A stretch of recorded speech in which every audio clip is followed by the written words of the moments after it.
Welcome PSY 310 students. This is my week 12 commentary in our 15-week semester together. This week and next are focused on chapters in Funder having to do with the way experience changes personality and how personality shapes the way we learn from our experience. This week we'll look at types of learning. That's the key concept for this week. And then next week we'll look at motivational and emotional processes that shape the way learning and personality interact. Of most importance in this commentary is to urge you to commit to a peer group for our third workshop. Looking briefly at the schedule, we have that workshop coming up on, I believe it is the 29th, there it is, the 29th or the 30th, 29th being an on-campus group, the 30th being a phone bridge group. The third option is for students to organize an alternative peer group, either virtually or in physical real time and space. Point is, we're getting close to the 29th. We're 2 weeks from it. And if students are not going to be able to participate in the weekend workshop, then the alternative peer groups need to be organized.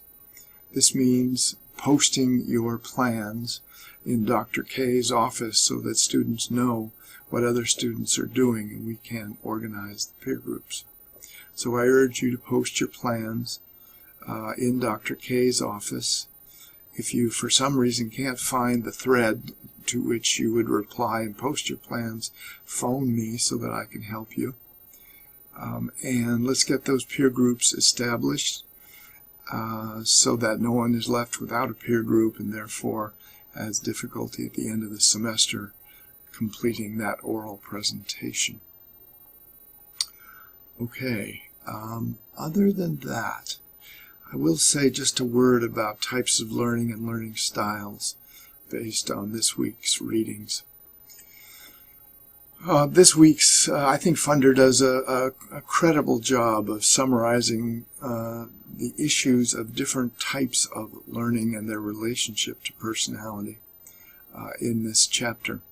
You've heard the term learning theory in previous psych courses, but you've probably not thought too deeply about different kinds of learning. Most people have no need to do that. That's paradoxically because learning is such an intuitive and pragmatic process that it rarely is something we reflect on intentionally.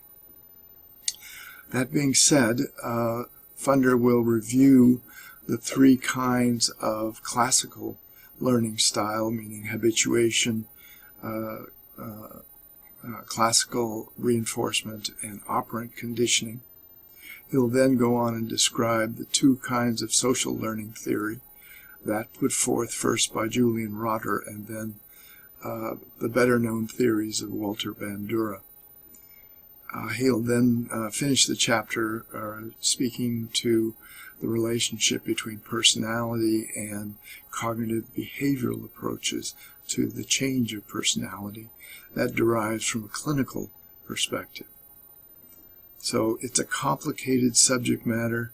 There are different types of learning processes. There are also different kinds of learning content. So that brings me to the question of learning styles. And learning styles are not explored in this chapter, largely because of a paradox. Cumulative research by personality researchers such as Funder have concluded that it is difficult to confirm the distinct classification of learning styles. By that I mean the fact that learning is clearly correlated with personality types, or for that matter, learning achievement. So while intuitively we have a deep feeling that learning styles are a useful construct or set of constructs, this is hard to verify, has been so far, in the personality research that we can all find, given that we have time and effort. So I would ask you simply to think about and maybe develop your own point of view on learning styles as we complete this week's work. And I will leave it at that. Oh yes, one more course management note. I am slow in doing the grading for this course, but rest assured this is my #1 priority for grading and review now. And I will promise you that by the time we meet in our workshop, all grading will be current and complete.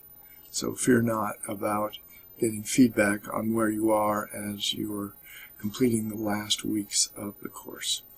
Thanks for your attention. Have a good week.